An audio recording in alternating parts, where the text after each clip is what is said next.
I'll tell you one thing, it's hot today. Y'all stay safe out there.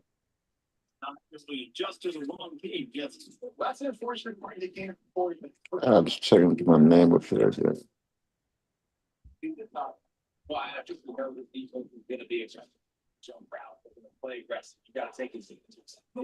Uh,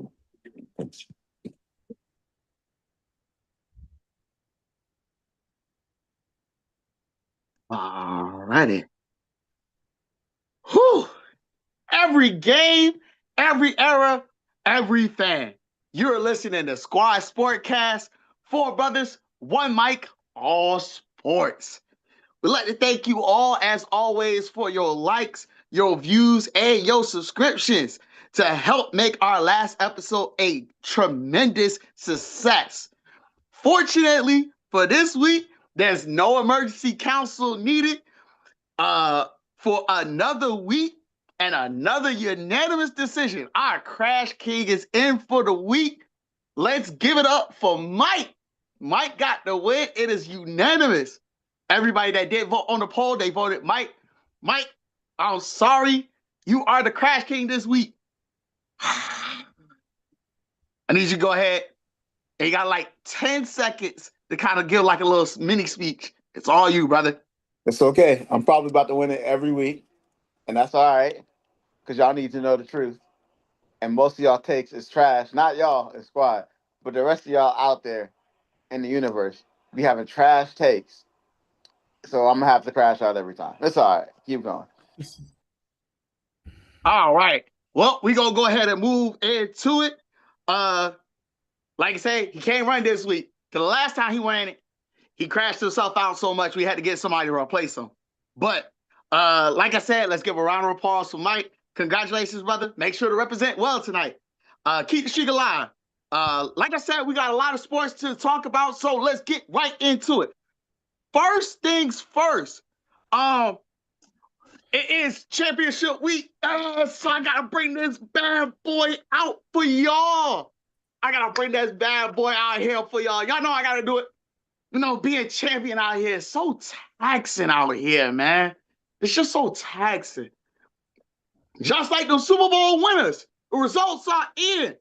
Seattle Seahawks came out on top with a 29-13 victory. It was really a BTA because the Patriots got that. It was 22-7 at one point in time. So it really wasn't nothing that could be discussed. Myself and Mike, we kind of called it. It was very dominant. We did not trust in Drake May, and he really proved us correctly. There was a lot. There was a lot. A lot of things fell on Drake May, and undeservingly so, but his gameplay made no difference. So let's get into a little notes that I got here. Of course, from the opening kickoff, the Seattle defense was relentless, shut down the Patriots, forcing multiple punts and just keeping New England off the scoreboard for the first three quarters. Seattle, of course, recorded 6 sacks and forced 3 turnovers. And of course, the nail in the coffin came through with a strip sack 45 yards for a pick 6, putting the game out of reach. The offensive stats was not ignored either. Kenneth Walker III, K9, also being known as, was named Super Bowl MVP, rushed for 135 and controlled the clock all night. Sam Darnold wasn't seeing ghost out there. He wasn't a star, but he wasn't seeing any ghost out there. Protected the ball, throwing it for just over 200, 1 touchdown, no interceptions, and made the plays when it counted. The only offensive touchdown came on a 16-yard pass to A.J. Barner early in the fourth quarter, helped put them up 16-0. Jason Myers he tied a Super Bowl record with 5 field goals, keeping Seattle in control when the touchdowns wasn't coming through. So I gotta pass it off to the fellas. What y'all think out here? I need y'all to let me know. What y'all thought about the Super Bowl? Of course, the halftime show. Bad Bunny was out there. He did an excellent performance. Of course, exceeded my expectations. But I need to know what y'all thought about the game, halftime, the commercials. Let me at it. Jordan, you have the floor. All right, so boom, Super Bowl. What did I think about that Super Bowl? Good Lord. Um, it was a lot closer than people give it credit for. I know it says BTA, Seattle won by 16, but it was a lot closer because those turnovers were the plays of the game. Those turnovers changed everything, of course. Because at one point the Seahawks were only scoring field goals. I think they had five before New England even got a point. So if you take those turnovers away, you're looking at a 15-13 score for real. Um, I credit the win to Drake May's inexperience rather than all 100% Seattle's defense. They were phenomenal. The offense really wasn't nothing to sneeze at. Kenneth Walker did dominate the time. Sam Darnold, all he had to do was just not mess up, but there were plenty of chances for him to mess up. Oh my goodness, there were some passes he made, and it looked like it was about to go the other way. Gonzalez from New England had one in his hands in the end zone, but it just slipped out, bro. I was like, come on. I guess it's because I thought New England was going to win. That was my pick for the Super Bowl when it was the final two. I was thinking, okay, they might pull an upset. They might get a few 50-50 plays their way, but didn't happen. Um, Sam Darnold did what he had to do. The defense did what they had to do. Will they be back next year if they have that defense? I'm not too sure. I mean, there are some teams that might have something to say about it. Patriots, they got their work cut out for them next year, but they have a very, very bright future.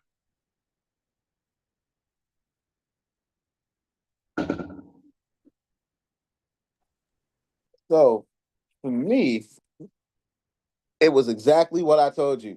They was about to get smacked. I didn't want to say that because I didn't want to jinx them boys. But I knew, and I've been calling it all season, that the Patriots had the easiest pathway to the Super Bowl I had ever seen in my life. I am so happy that they had to face a healthy team in the Super Bowl so that they could get destroyed. They couldn't blame it on the weather.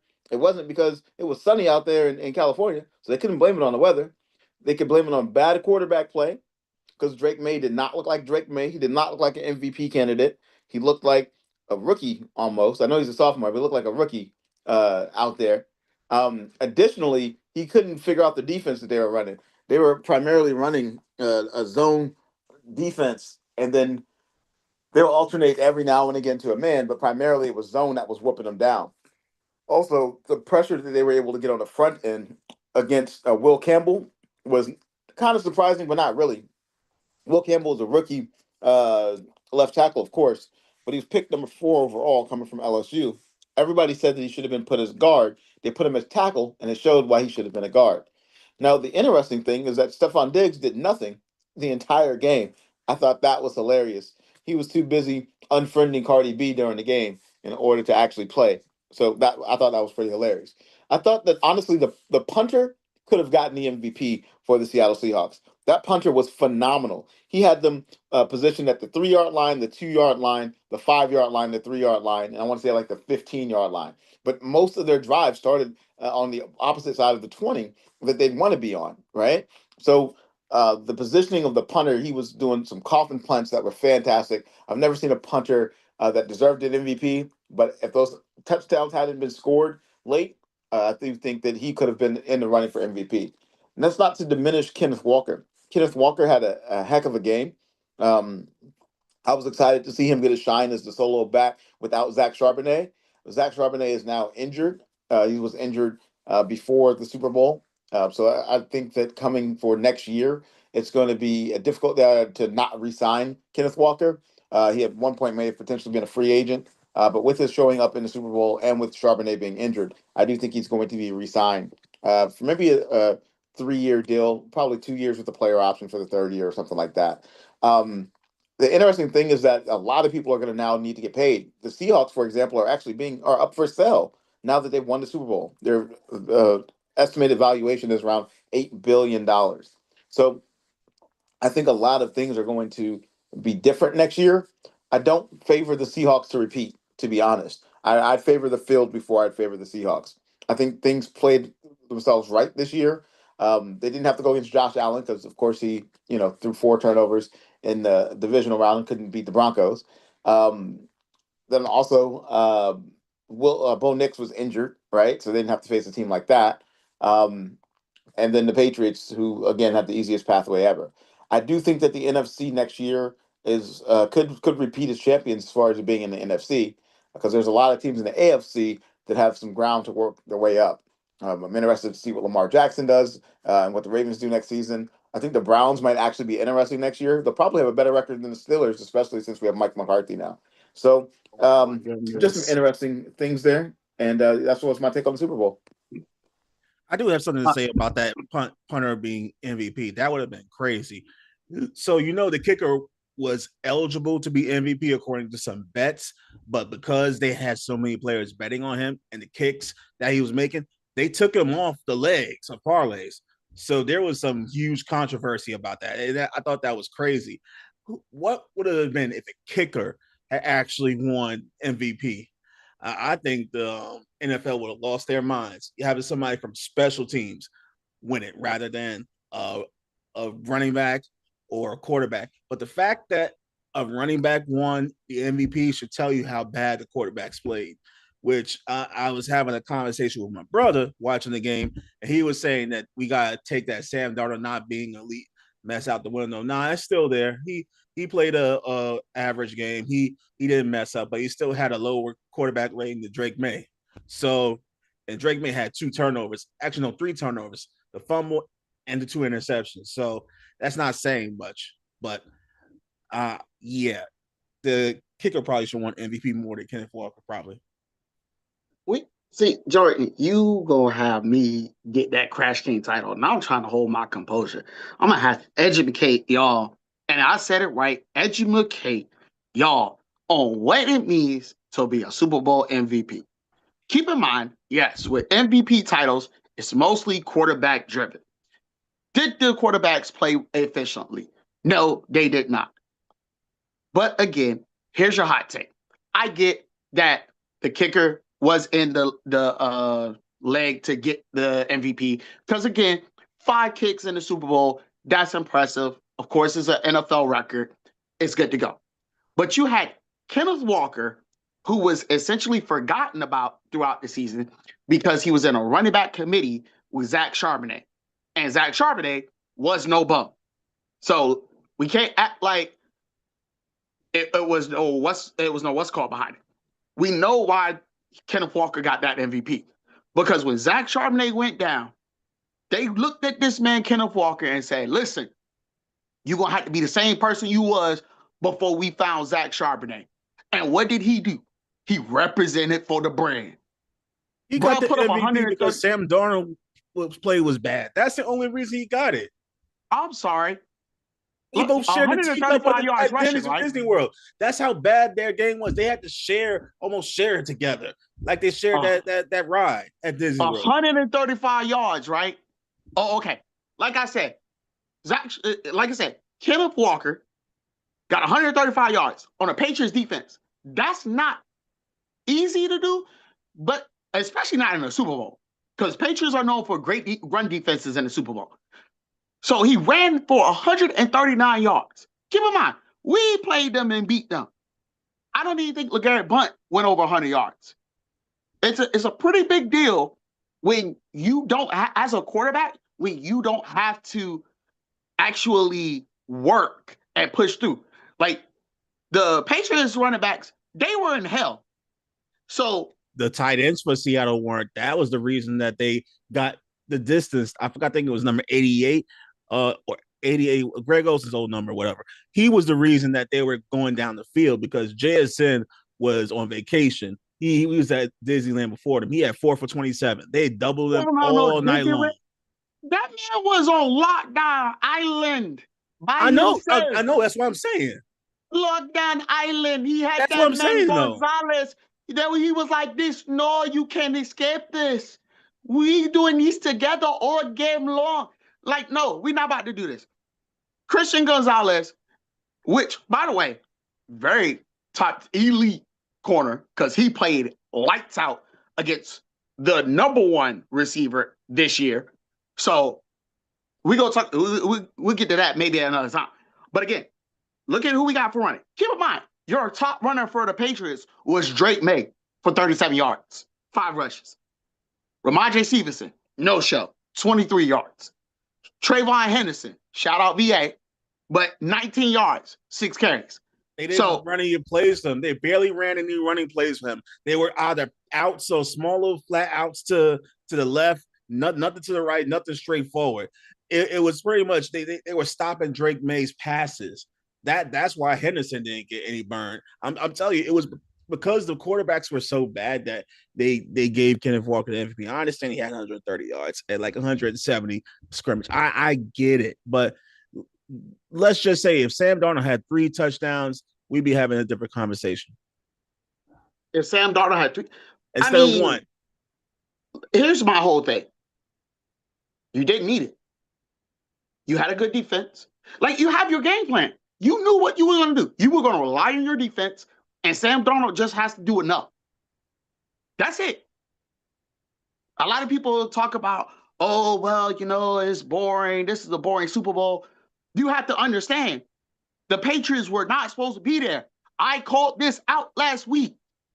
The Patriots were not supposed to be there. They earned it. They earned it. I don't want to hear that talk about they weren't supposed to be there. They beat every single team. I know the weather. I know there were extenuating circumstances. I know they had the rain against Houston. I know they had the snow against Denver, and I know Justin Herbert didn't show up against the Chargers. Even though he was there, he didn't show up. I get it. They had a lot of dice rolled their way, but they still had to beat every single team that they went against to get there. So as much as I would like to do that, I'm not going to discredit New England.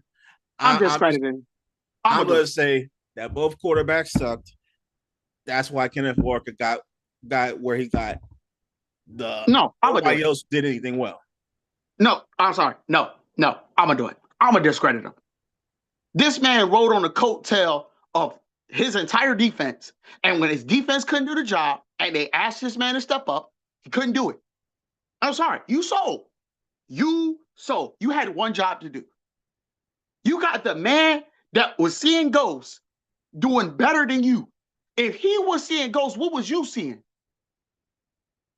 You can't even Kendrick Lamar. At this point. I'm not about to do this with you. Like I said, you got the man seeing, I don't know what he was seeing. He was seeing interceptions, I can tell you that much. He was seeing a fumble, I can tell you that much. He was seeing not being able to protect the ball, I can tell you that much. So at the end of the day, let me tell you, I do think that the interesting thing was that Drake May proved that he should not have been in there running for the Super Bowl MVP. I'll tell you that much. You're talking about regular season MVP, yeah. Well, regular season, postseason, any MVP. I don't know if he can spell MVP the way he was playing. It looked terrible. And the reason that it especially looked bad is because they had the momentum. They played a bunch of powder puffs as a result of injuries the past 3 games. They literally had 3 bye weeks and then they were in the Super Bowl. So he should have showed up more. It was quite disappointing seeing how he performed, what he did, how he looked, what he was doing, right? And then the sacks that they were getting weren't even like they weren't coverage sacks. He was just getting blown up right up the middle because, again, the team was overrated all season and was not anywhere near. The Patriots were nowhere near good enough to be a Super Bowl caliber team. If they had played that way that they played in the Super Bowl or played a quality opponent all season, they would have been exposed multiple times over. I'm happy Mike Vrabel won Coach of the Year.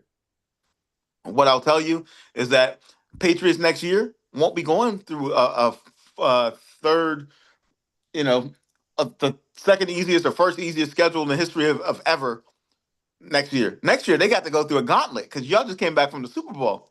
So now they're going to play top teams versus playing a bunch of bums. It's like they went through a SEC Alabama type of schedule, playing just a bunch of cupcakes after cupcakes the whole season. And then finally, they get to the college football playoffs, which in this instance is the Super Bowl, and they get smacked up just like Alabama. You got to love it. You gotta love it. Now, don't get me wrong. This season, Alabama did play some good teams. I will concede that, but most of the teams that they played that were quote unquote good were overrated. So We're going to Patriots were start doing a pretty much the parlay Alabama of on every single live from now on how many times Mike mentions Alabama. Because I did not say anything about Auburn. I did not say anything about the SEC. listen. I've been keeping them away. Wait, I'm Auburn's leaving it Auburn's alone. not worth talking about. That's why we don't talk about them. Hey, so they're Bruno. So Alabama, the fact that y'all keep on talking about us, hey, Y'all are worth commentary because it's great to see y'all lose. Absolutely. Hey, look, it's gonna make great real content at this point. Moving right But we over. get back to this because Mike made a great point. The Patriots benefited off of a very easy strength of schedule. I'm looking at the strength of schedule right now. The Patriots had the third easiest strength of schedule and was 14 and 3. You know who else had the easiest strength of schedule? The 49ers. I'm going to go to them as well. We're going to have that conversation later too. But that's not something I'm going to focus on. But it does play into question why MVP voters are not taking into consideration strength of schedule. Strength of schedule plays so much into it. Like, I know there's underlying things, there's an eye test, there's everything else, but strength of schedule is a very important part to consider. Go ahead, Mike. You know why? To your point, I think that's a good point. But the reason I think that they're not mentioning it is because unlike teams like Alabama, they can't pick their own schedule. It's predetermined for them. So they don't get to just say, hey, I'm going to play Northwest Jacksonville State Junior type of thing. They don't get to play a bunch of JUCOs.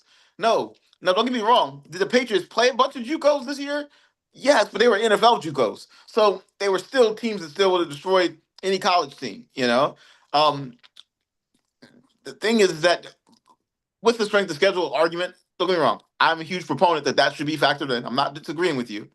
But the reason that I don't think it can be factored in is because you can't hate on the team for playing the schedule that they are given, not the schedule that they chose. If they chose to play these cupcakes, like Alabama does, then we have a different conversation.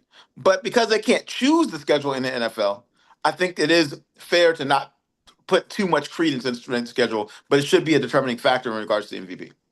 Unfortunately, I might have to agree with Mike on this one. Unfortunately, I just looked at the Patriots schedule for this past season. They had the AFC North and the NFC South, and we both know those were the worst divisions this past year. They came down to Week 18 itself. So, they were terrible. The Steelers won the division, winning 10 games. We were terrible. The NFC South winner was 8-8. It was terrible, or 9-8. They were terrible. Don't forget that missed field goal. But here's my thing. They won the AFC North because Lamar Jackson didn't play for 5 games. That's why. Hey, I'm not saying that. Go ahead, Mike. I was just gonna say that you're probably right, and we probably ain't gonna win the division for the next 4 years that Mike McCarthy is the coach, and I agree with that. Oh God. Y'all gonna finish 11-6 next year. No, we're not gonna do that. Y'all time out. I will bet push-ups right now on live on YouTube for everybody to see on demand that we're not going 11-6 this year. And I'm a Steelers fan. You see his shirt? I'm a Steelers fan. I am telling you up front, it ain't happening, big dog. We can put it in the chat right now. We can bet 50 push-ups on demand in front of everybody that the Steelers is not going 11-6, big dog. Listen, I'm trying to tell you just how bad we were and how bad we have been. Brother, we took Duck Hodges to the playoffs. All right? Duck Hodges. Not even in the league. I ain't gonna hold you. 50 sounds enticing. 50. You should do it. I'll get back to you. I'll get back to you on that. Don't punk out now in front of all these people. I'll get back to you on that. Don't punk out now. Don't punk out now. I ain't even talking money. You talking push-ups, sir. Either push-ups, or I bet we have to shave your head. Whoever lose, gotta shave your head. I'm not shaving my head. That's one. You should definitely. You gotta get an edge up. You gotta shave that off. I'm an edge up. You can just rock the beard and just go start being a savage, getting all the ladies.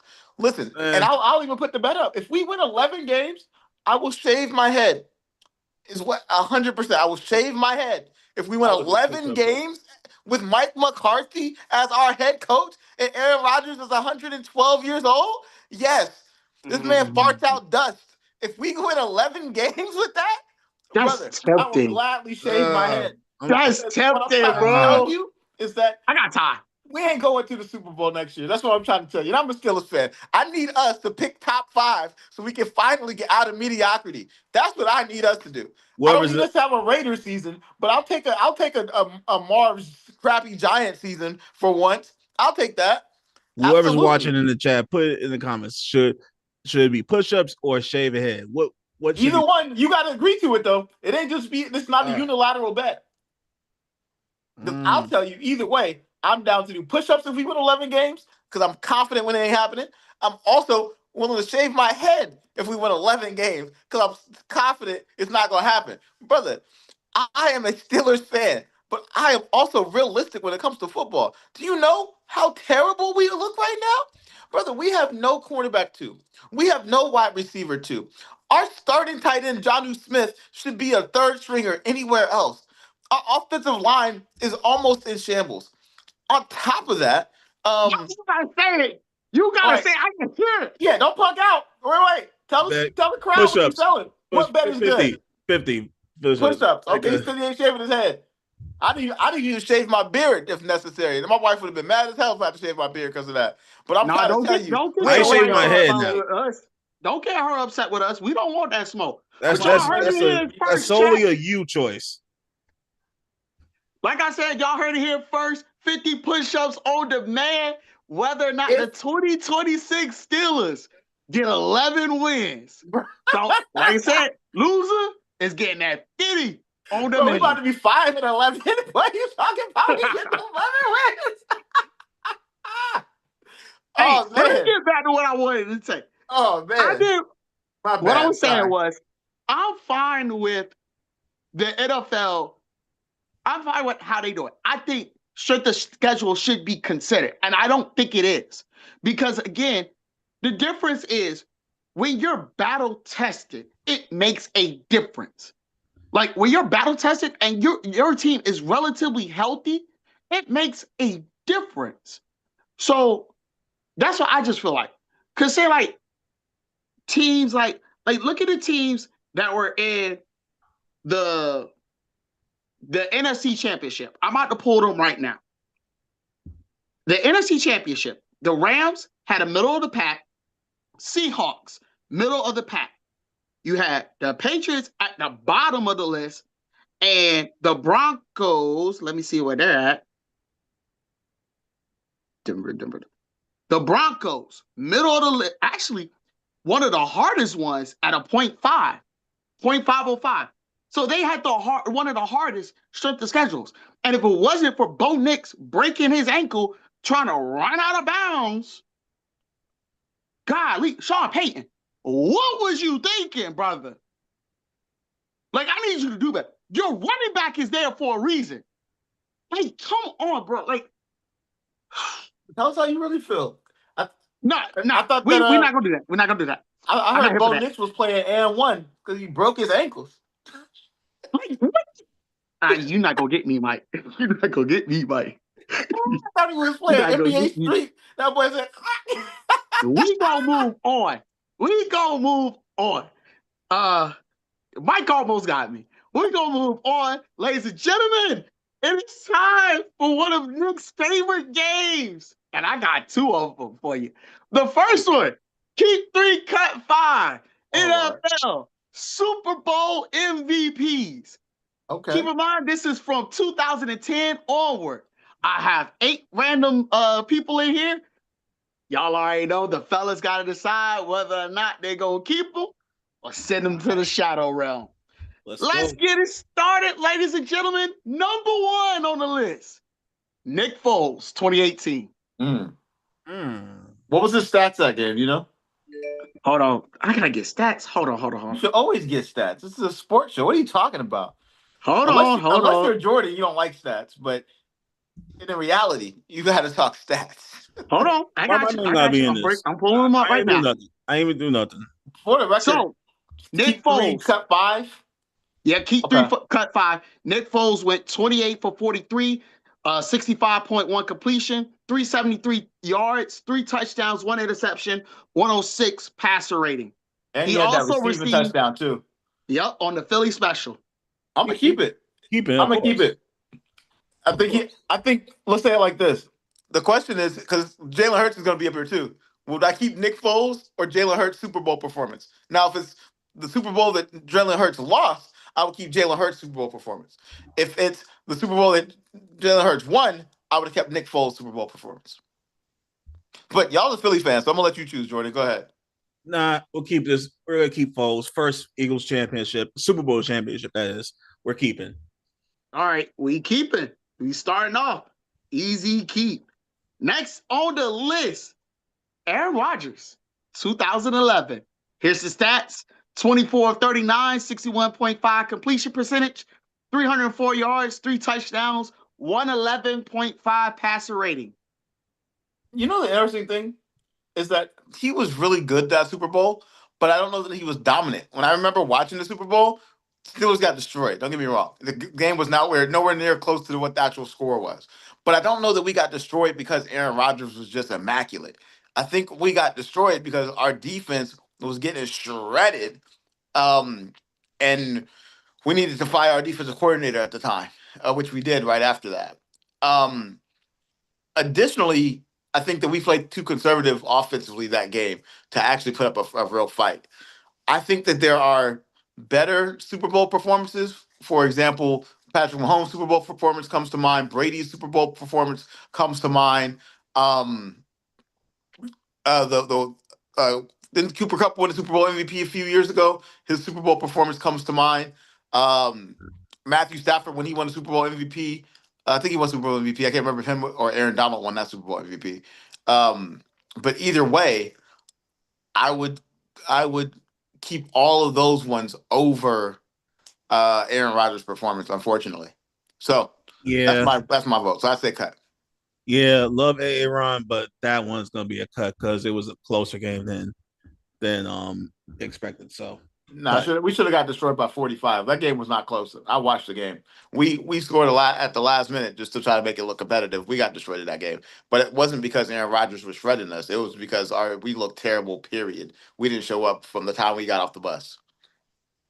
Golly. Well, Mr. Aaron Rodgers, I don't think you'll ever find this, but if you do, your Super Bowl stats are going in the shadow realm. Next on the list, we have Jalen Hurts, 2025. Okay. 17 on 22 for 221 and 2 passing touchdowns, Okay. 72 rushing yards and a rushing touchdown, setting a Super Bowl record for quarterback rushing yards. So that's 3 touchdowns, 2 passing, 1 rushing, 119.7 quarterback rating. I'm gonna tell you the truth. The reason that I'm cutting that one is because compared to the previous year when he was dominant in the Super Bowl when they lost, that man was a one-man wrecking crew that game. That was his best game he had ever played in his career. That game that they won the Super Bowl, he ain't even look that good to be. It looked like he played an injured Chiefs team that it just wasn't their destiny to win that year. But And correct me if I'm wrong, Nick, but I think Coop had 2 interceptions that game too. No, Cooper he had DeJean? 1. No, it was a pick 6. It was a pick 6. Okay. Yeah. All right. I'm gonna cut that one. If it's up to me, I'm cutting. Yeah, no, I'm gonna cut that one. It was a good get back, but yeah, that's a cut. Golly, y'all hurt my heart, bro. Yeah.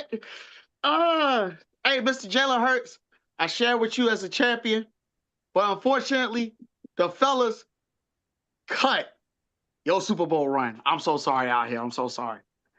All right.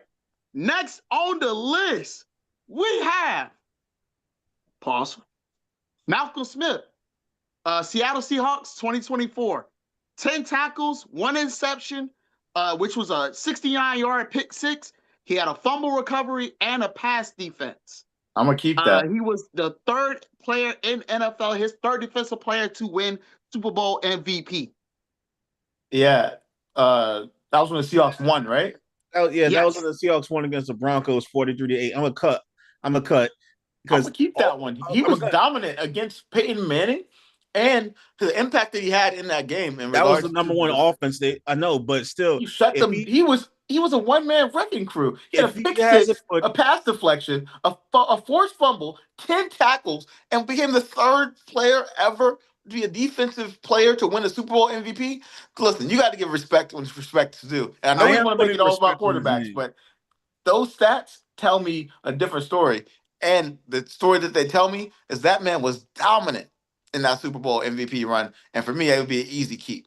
I love story time just as much as the next guy, but just for the sake of argument here, if he has Malcolm Smith out right now, that means we got a better defensive play coming up in the next four. What other time out? What other defensive player won Super Bowl MVP since 2010?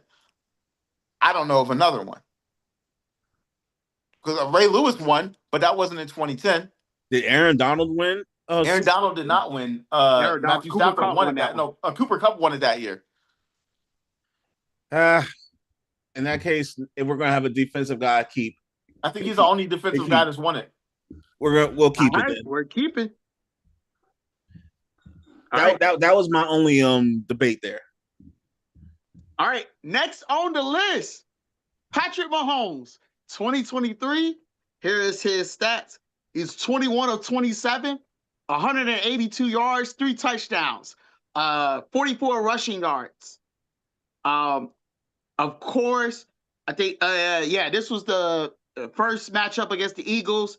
Of course, you had a controversial call at the end of the day, but keep it or cut it. I'm cutting it. Cut. I don't think that was his most impressive Super Bowl at all. Yeah. I think the one against San Francisco the second time was better. Absolutely. I agree with that. That overtime victory, yeah, I think that was much more better. That was ridiculous. That was wild. Lost it, too. Yeah. All right. Well, Mr. Mahomes, Super Bowl career has been sent to the shadow realm. Get out of here. That particular one. You know, when you win multiple championships and you already it's all right. You can put one up to the side. Next on the list, Mr. Drew Brees, 2010. Here's what you got. 32 of 39. Tied the Super Bowl record for completions at that time. 288 yards, 2 touchdowns, 114 passer rating. So he beat the Colts. Let me hear it. I think that Super Bowl was inevitable, as we talked about. That was the Hurricane Katrina year.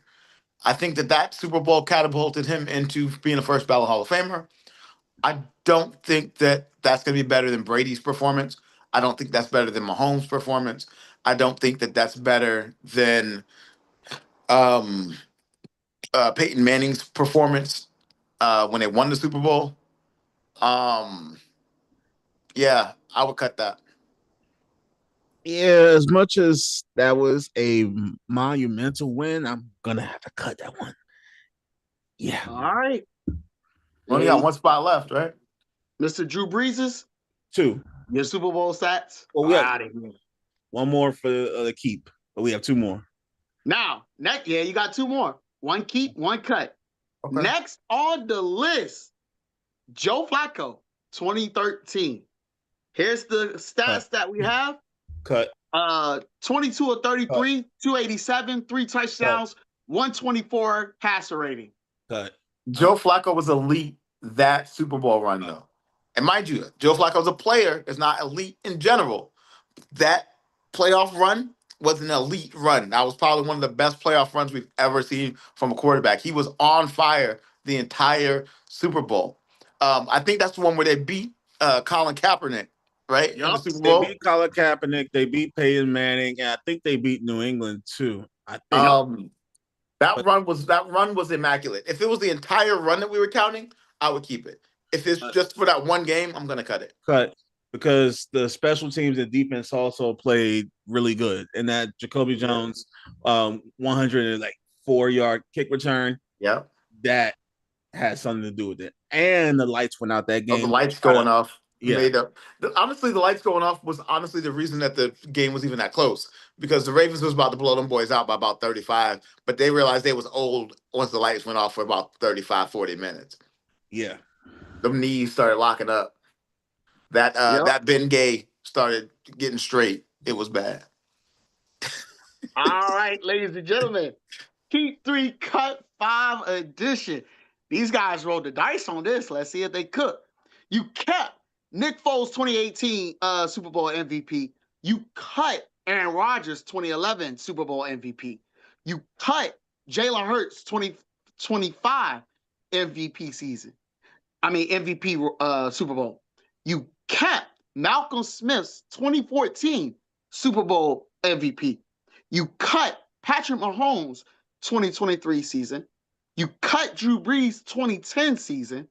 You cut Joe Flacco's 2013 season. What's with all these cuts on the quarterback? Just thought about this. Gotta call the truth, because there's been better performances, and we've been spoiled with quarterback play, so it's difficult to give them the nod in that instance.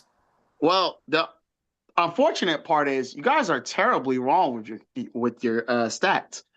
You missed one defensive player, and he's your final key.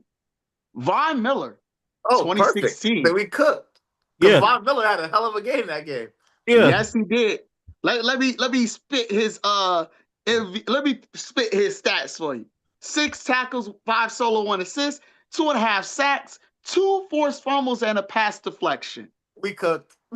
Clock it. We cooked. I told you there was another defensive player. Performances were better than all of those quarterback performances. Y'all ain't know that. Y'all was like, oh, well, I don't think there's another one out there. And I'm sitting there like, I knew because it was too remember early. Von Miller.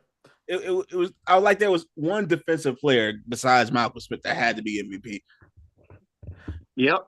But my point is, both of those defensive performances were better than all of those quarterback performances. The only one that might have been still on the list might have been Flacco or maybe Breeze, but Breeze would have just been because it was iconic, not because the stats were better.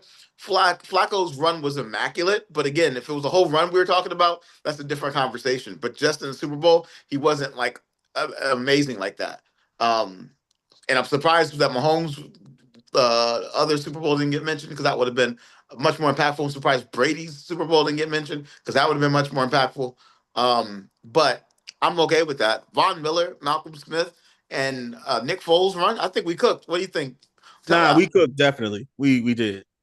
Yeah, I wanted to be a little easy. I wanted to be a little easy on y'all guys for the first. That's what you calling this, easy. Just wanted to be easy on y'all. Don't worry. We put Von Miller last to try to trick us up, but nope, we're already ready. Back. We're already ready. All right, next tell topic us in tell us in the chat if we cooked, because I already know we did. It's cool.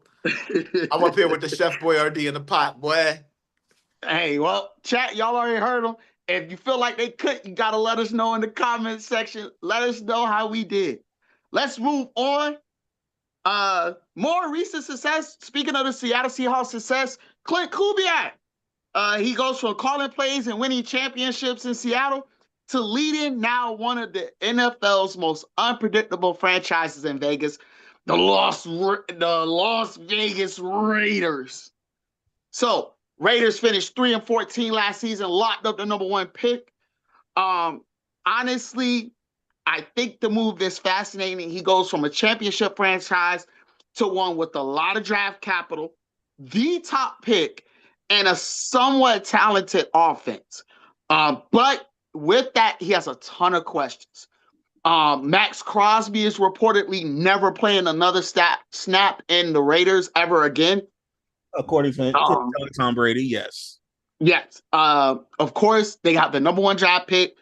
So the idea is to kind of shape it around either a quarterback, presumably Mendoza, or, have Brock Bowers or Ashton Jeanty and try to focus it around them. So here's kind of a couple questions to kind of open it up. You guys can frame it however you want. So number 1 is, how do you guys feel about the move? Is Kubiak the right guy to rebuild the Raiders? Can he turn this 3-win teams around in a few seasons? What kind of offense do you envision? And can he bring that magic from Seattle with him so they can enjoy their trip to Disney World? So I'll lead this off. They're definitely not going to the Super Bowl next year. They'll probably have a better record than the Steelers, but they ain't going to the Super Bowl next year. I'll tell That's a you that stretch. right They're now. not gonna have a better record than the Steelers. I don't know. They might. I'm telling you, we probably win in 5 games. But it's okay because I'm getting them 50 push-ups about you, especially with these 11 games that you think we win it. You think we're gonna get better this year than we were last year? I'm gonna laugh about that all season. But Clipboard anyway, coach does wonders for y'all. yeah, no, Mike McCarthy is not a good coach. That's the difference. But either way, um, well, I like Clint Kubiak. I think that he was a smart pickup. Um, what I would like to see them do, if I'm running the Raiders, if I'm playing GM for the Raiders, I trade Max Crosby. Highest bidder. Try to get a first rounder this year, a first rounder next year, or a player and a first rounder. I would trade him to. You could trade him to the Steelers. Do Alex Highsmith and a first for Max Crosby. That'd be a hell of a trade. You could trade him to a team like I don't know. The Cardinals would be a good pickup. The Bills will always try to add more to Josh Allen so that he can pretend to be elite. You can put him on the Ravens. You know, each of those teams would be open to doing a player and a pick. So, and I think the pick would need to be a first rounder. If I was them, that's what I would do, um, because the likelihood that you're going to get him bought into another rebuild when he's having to rebuild his entire career. He's almost having a career like Joe Thomas, where he's the best player on a terrible team for years and years and years. And I don't want that for him. So I'd love for the Raiders to trade him. Plus, in humbly speaking, I don't think that the Raiders need him. And I don't mean it like he's not the best player. That's not what I'm saying. I'm saying that he's not going to change the needle in regards to their trajectory of wins for the next 2 to 3 years, realistically. Um, can he bring the fire from Seattle? Absolutely not. The team is terrible. They've been terrible for a while. I always pick them up randomly because they'll have a random run in fantasy for defense where out of nowhere they're hot. But I think it'll depend on the coordinators he's bringing around. I think it's obvious that he's going to bring Fernando Mendoza. I'm interested to see if Fernando Mendoza starts week 1 or if they let Gino go for like, I don't know, 4 weeks just so he can get used to the offense and the speed of the NFL. Well, that's really the only question I have there. But they have weapons around Fernando Mendoza for him to succeed and for him to grow with Ashawn Genty, with Brock Bowers, who I'm a huge fan of. They need a receiver. That's what they need. They need to trade Max Crosby, get the draft capital this year, or better yet, next year, because next year's an even better draft class, and then build around it. If I'm them, when I'm doing all my mocks, I'm doing Fernando Mendoza first, and then the next pick that the Raiders have, which I think is not till the first pick of the second round, or the second pick of the second round, if I'm not mistaken. Then at that point, I'm going pure defense. I'm probably replacing Crosby at that point. Probably somebody that falls in the draft like Kedrick Falk from Auburn. He's potentially going to fall. I could see him falling to the beginning of the second round. There's a couple of other defensive studs that were more likely going to fall, like the guy that's not Ruben Bain on the Miami team, the other edge rusher that they have. He could fall to the start of the second round pretty easily there as well. And then after that, the next pick on my end would be a wide receiver. I think that he could get a guy like an Elijah Surratt from Indiana, would probably be a smart pickup in the third round. Um, they could also get, there's a couple of other guys in the third round. Alabama's gentleman there, Jeremy Bernard, probably around that time, the early part of the third round, be a good pickup for them. Um, there's a couple of other guys that come to mind there, Jacoby Lane, et cetera. So that's kind of how I would build the team, and I would build for the future. I think that you need to they can't give Clint Kubiak the same leash that they gave Pete Carroll. That would completely destroy the team. Pete Carroll had a 1-year leash, but he also probably shouldn't have been the coach in the first place. He should have just retired when he had the opportunity, because who wants to coach the Raiders? I'm happy they didn't go back and bring back John Gruden or something ridiculous like that, because I would have immediately take the team and they might as well have sold at that point. I think the biggest mistake that the Raiders made was leaving Oakland, to be completely candid. The fan base is not the same. The impact is not the same. The draw is not the same. The enthusiasm is not the same. And the home field advantage that they had. the Steelers used to have to come in every year or every other year, every 2 years, whatever, and play the Raiders, always in Oakland, playing on a freaking baseball field and get destroyed because of that type of home field advantage. They no longer have that advantage. They have a beautiful stadium, but I don't think that it was the right move moving them from Oakland. So that's kind of my takeaway there on the Raiders. I do think there were some other moves that are going to be more impactful, but that was an interesting move either way.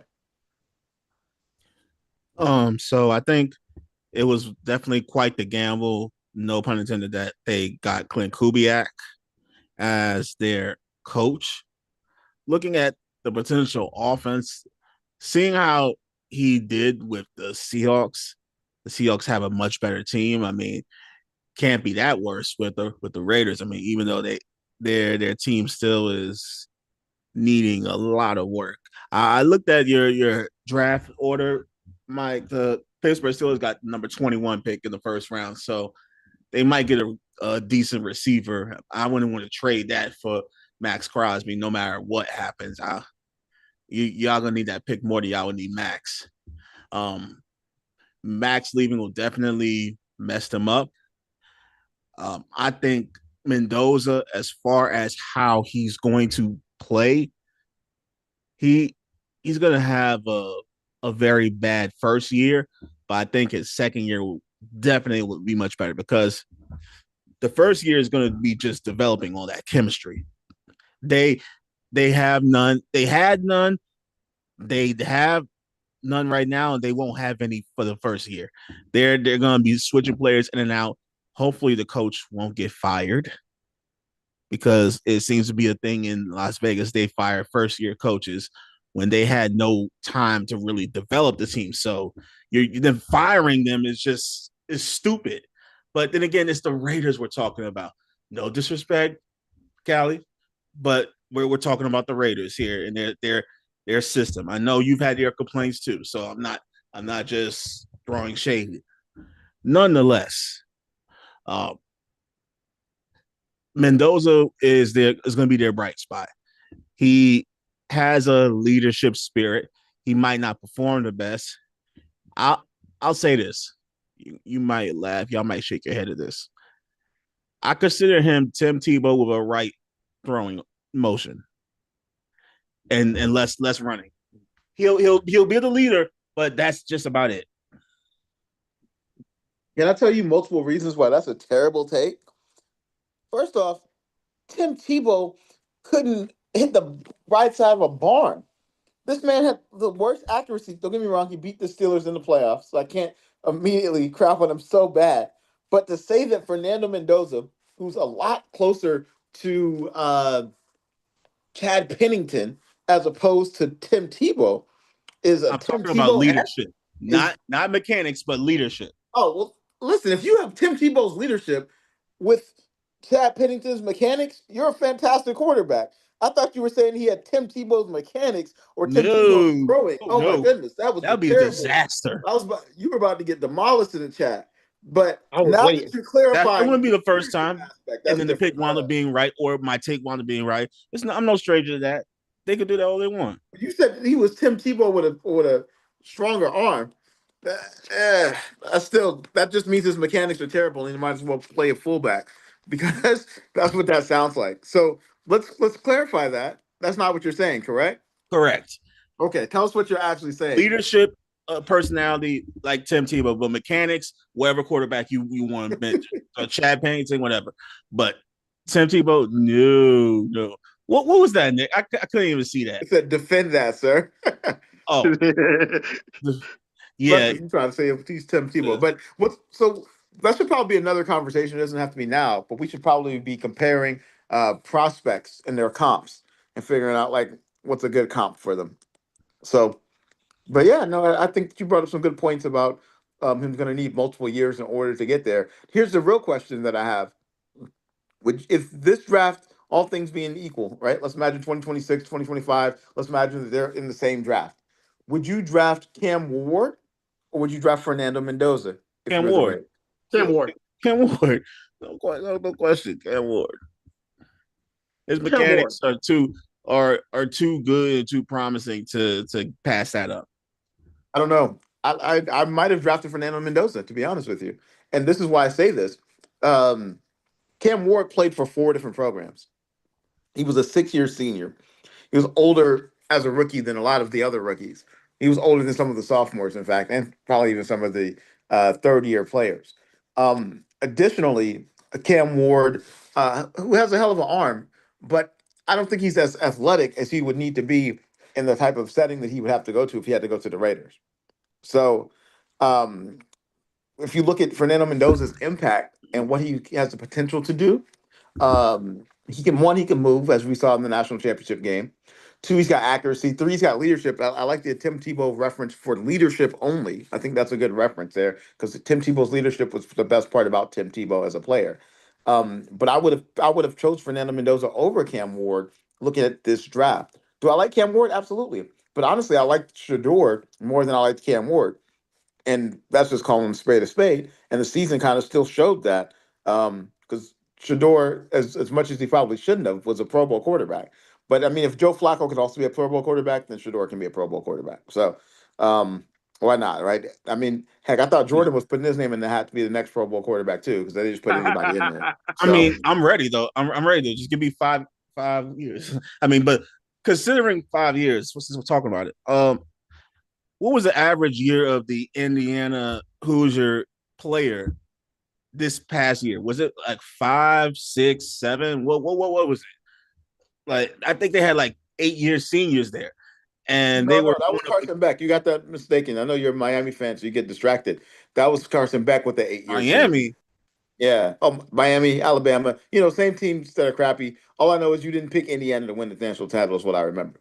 Yeah, I didn't pick Miami because I didn't pick Indiana because I didn't think they were going to win. But still, like, I know that there were a bunch of players that were in their 4th, 5th, or 6th year in Indiana, and they had seniority. Like, they were much older than the players in Miami, so that's had something to do with why they won. But we're just going to pass Carson that. Beck was 35. I don't know. Carson Beck was in the same class as Trevor Lawrence. Just throwing it out there. So Lawrence still look what? Yeah, like 17. Like they all the same. Nonetheless, I think I would still choose Cam Ward over Mendoza. Mendoza's gonna have to prove me wrong. I'm sorry. Here's my whole take, and I'm about to put my GM cap on. I'm about to put this on real quick. So for reference sakes, because somewhere along the line, I got to know what I'm talking about and I had this bad boy. So if you need reference, here's my resume. All right. Now, with that being said, if we're going to look at the Las Vegas Raiders, I agree with what the fellas are saying. They may need to look at trading Max Crosby away. And I believe it's a better look if they do, because here's the thing. You can get a lot more draft capital so that you can build your defense, honestly. Build your defense and build your offensive line. In this draft, they have a whole lot of line help. Whole lot of offensive and defensive linemen that are coming in through the draft. So at the end of the day, it's going to help them to grab offensive and defensive guys to help bolster those lines up. To be completely fair, a lot of the games are won in the trenches. It's fun to have your A.J. Browns. It's fun to have your Devontae Smiths. It's fun to have your Saquon Barkleys. It's fun to have your JSNs, your K9s, your Cooper Kupps, like your Zach Charbonnets. It's fun to have all of that going on. But if you don't have good trenches, good offensive line, so that you can open up the gaps, so that your running backs can have all the yards they need to establish space and go buck wild, and then your defensive line so that they can disrupt plays, disrupt the quarterbacks, get picks, get fumbles, do what they need to do, pass block, and whatever. If you don't have those trenches set up, you are setting yourself up for failure. It's just like I said in the earlier podcast, that the Raiders do not need to go all in. They need to be very strategic about the next 2 to 3 years so that it can impact them greatly for the next 3 to 5 years. So here's a couple of spots that, I got some news on who could actually absorb Max Crosby's contract and honestly who they can get the best value from. One team, and I actually hope they do this, and y'all are going to disagree with me on this, but I think the Dallas Cowboys should go for Max Crosby. Here's why. Think about it for a second. Good Lord. Circa 2026, the Cowboys get Max Crosby. They have to pay somewhere between 30 to 35 million for him. For the next 3 years, mind you. So Jerry got to pay that out. You know who else is on contract this year? George Pickens. And if they go for Max Crosby, I don't think they're going to pay George Pickens $100 million when you just got Max Crosby. Guess who's also on that bill still? Dak Prescott and his $40 million. And you also paid CeeDee Lamb too. You paid him a handsome amount of money. But the Cowboys do have draft stock. So if I'm the Raiders, I need you to go and fleece them Cowboys because they got the money to do it. And you know Jerry's willing to spend for a defensive end player. He needs it. Y'all already tell. Y'all saw what happened out there. That defense. He tried that before with Micah Parsons, and Micah dipped. Listen to me. All my Eagles fans, listen to me. All my Eagles fans, we need to hope that the Raiders get Max Crosby and that the Dallas Cowboys give up the next 2 first-round picks. It's an easy trade because Jerry gonna do it. Jerry can do it. Jerry Jones, I believe in you. I need you to go get Max Crosby. Go for it, Jerry. You got it out there, Jerry. Jerry, listen to me. You still got it. Go get Max Crosby. Go get him. He's available. Go get him. So let me tell you a realistic trade, because I think that's just a you hating on the Cowboys because you're an Eagles fan type of trade, and that's some Madden BS that wouldn't go through. Let me give you a realistic trade. Blocked. You know the team that actually should get Max Crosby for real? The Atlanta Falcons, especially because James Pierce is dealing with the legal situation that he's dealing with, having almost tried to run over his girlfriend over this past weekend. He was now facing 5 felonies as a former first-round pick. They traded up to get him. They don't have a lot of draft capital, but they're on a rookie. They have a rookie quarterback who they still haven't really committed to, but they have a rookie quarterback, so he's not getting paid $45 million a season and probably won't even on his next contract. And they're letting Kirk Cousins go. So they're going to need something on defense in order to actually make an impact. The NFC South is winnable. It's a very winnable division. I could see him going to multiple teams in the NFC South. The Saints would make sense because, again, they have a rookie quarterback. The Bucks would make sense, and the Bucks would actually be intriguing, not because they have a rookie quarterback, but because they have a team that's probably 1 or 2 pieces away from Molly making a Super Bowl run realistically. And a Max Crosby type of player would help them to elevate and hide the deficiencies that they currently have. The reason I like the Saints is because, one, they're on a rookie quarterback deal, but also because the Saints just won or were close to winning their division with aforementioned rookie quarterback. Additionally, they're about to be shedding a lot of contracts because they're about to have a lot of people that are retiring. So the Saints could actually be a viable option. They have a need there over there. Another team that would make a lot of sense, they won't do this, they shouldn't do this, but they may be dumb enough to do this, is the Bengals. The Bengals need a defensive player in the worst way, but they put over $100 million in 3 players between Jamar Chase, T. Higgins, and Joe Burrow. And then the fact is that they're leaving their left end, who had a contract holdout with them over this past season, and then they got injured. He's not going to be with them next year, so they need something off the edge. And Shamar Stewart is not going to be it. So those are probably more viable options, realistically, for a Max Crosby trade. I mean, the Bengals gotta spend money first, and they're cheap. So I doubt the Bengals will even do that. They're gonna make Joe Burrow be buried in the dirt. Joe Burrow will turn into Joe Luck, and that'll be bad luck. They gotta have money to pay for Joe Burrow. I mean, They pay for got Max the Crosby. money. They have the money. They just They had the money. They ain't got that money. I'm here to tell you right now. 3 things that the Bengals will have before they had the money to pay for Joe Burrow. What's that? A losing season. Joe Burrow on IR. Yeah, okay. The defensive line being absolute garbage before they ever had the money for that. Well, that's why I'm and Joe talking about Flacco them wanted to Max come back Crosby to again. fix that. You know what also be interesting there?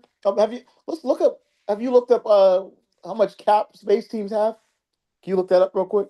I can look it up real quick. But like I said, the only ones that can absorb it, you have the Cowboys that can absorb it, the Bills that can absorb it. You have the Bears that can absorb it. The Lions can do it. The Lions would be amazing.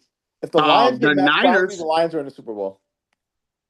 the Lions could do it. The Patriots could do it. So I'm about to pull up the cap space right Patriots now. definitely do it. I think they have the cap the space for it. Cincinnati Bengals enter the 2026 offseason with significant financial flexibility, projected to have between 54.6 million and 79 million in effective salary cap space.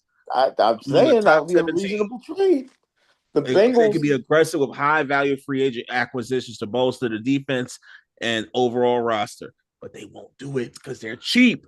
Listen, yes. Here's who you have. Here's the thing. I have the Bengals top 5 are right historically here. cheap, but here's the thing: the coach for the Bengals does not want to lose his job, and him having another losing season with Joe Burrow in his prime, Jamar Chase in his prime, T. Higgins in his prime is going to make him lose his job. He's going to be trying to swing for the fences, as is the GM, who would also lose their job if they have another losing season. Which is why, again, picking Max Crosby or trading for Max Crosby will make a lot of sense. The thing is that the Raiders aren't probably going to be smart enough to ask for a Micah Parsons-esque deal. They're going to more so take. Let me see. The Bengals would give them, I don't know, a tight end, and they'd be like, "Oh, okay, sounds great. A tight end and 2 firsts. Here you go. Here's Max Crosby." So I think that if the Lions got him, though, the Lions would win the Super Bowl if the Lions get Max Crosby. That's my hot take of the day. Well, unfortunately, they can't do it because their cap space is estimated at negative 10 million. So, you know, the salary cap's not a real thing. Just ask the Saints. I know. And the Eagles too. We went over. Y'all been over every day go second. I don't understand. Y'all might be want to sign Max Crosby, knowing y'all, because Howie Roseman's a freaking financial wizard. Top 5, you have the Titans, the Raiders, the Chargers, the Jets, and the Commanders. The Commanders would be interesting. Right They're the under most it, viable of those. Right under it, you have the Rams and the Seahawks. But I would love the Seahawks to do it. That would be fun. But the Seahawks have to resign a lot of their own people. I just don't see it happening. Yeah. And the Rams would do it because the Rams are reckless like that. But lately, I think their GM is less needed, if I'm not mistaken. But their GM has been a lot more conservative than he was when they were going for the Super Bowl run. But they should be going all in again because Matthew Stafford probably has one more good season. One good season. Considering how they were that close to the Super Bowl, he might do another screwed in picks move again. So I wouldn't be surprised. I would love that. If the Rams get Max Crosby, the Rams will go into the Super Bowl. If the Lions or Rams get him, who's they going to the Super Bowl? They would have a good chance. They would be they would be favored to be winning the Super Bowl. I'm telling you, they would be. If the Rams get Max Crosby, Rams are instant favorite. Easy. Favorite doesn't mean guaranteed win. Or doesn't mean they're gonna. Brother, they won the NFC. They were in the NFC Championship. Right, and then you add Max Crosby. Well, just because the Eagles like to regress after adding stars doesn't mean that other teams like to do that. Whoa! This had nothing to do with Philly, but I'm just letting you know. Since we're talking about teams that, never mind. You can talk about that alone. The funny part is the Steelers could add Max Crosby, and we would lose more games. Like, our team is leave that alone. We try to have. I'm just gonna leave it alone. We're gonna have to mute Mike or something because that's wild, bro. You get Max Crosby and lose games? If the Steelers added Max Crosby, because of what we would have to give up, we would lose more games than we lost this season. Yes, 100%. This man is wild. And we'd be Gotta getting get your older mic. again on defense. Why would we want to get even older? You know how old we We are on defense? We are so old. we gonna have We to have the mute you. oldest quarterback and the oldest D tackle in the league playing on the same team. We are old. We are All in the right. nursing home. We got AAA benefits. We are on Social Security. I'm trying to tell you, Brad. All right. Like I said, we're moving on. I got something special for you. We Okay. normally talk about Super Bowl winners. We talk about MVPs. We talk about all the greats of the past and the present. But today, I want to take a second to memorialize these Super Bowl losers. So at this time, we got a blind rank them for you. So we're going to go with the Super Bowl losers from 2000 onward. All right. And it's Jordan and Mike's job, as always, to figure out if they can cook or not. So it looks like I'm going to put Mike in the driver's seat. Mike, he was cooking with the last Keep 3 Cut 5. We'll see if you can keep that cook going on. All right.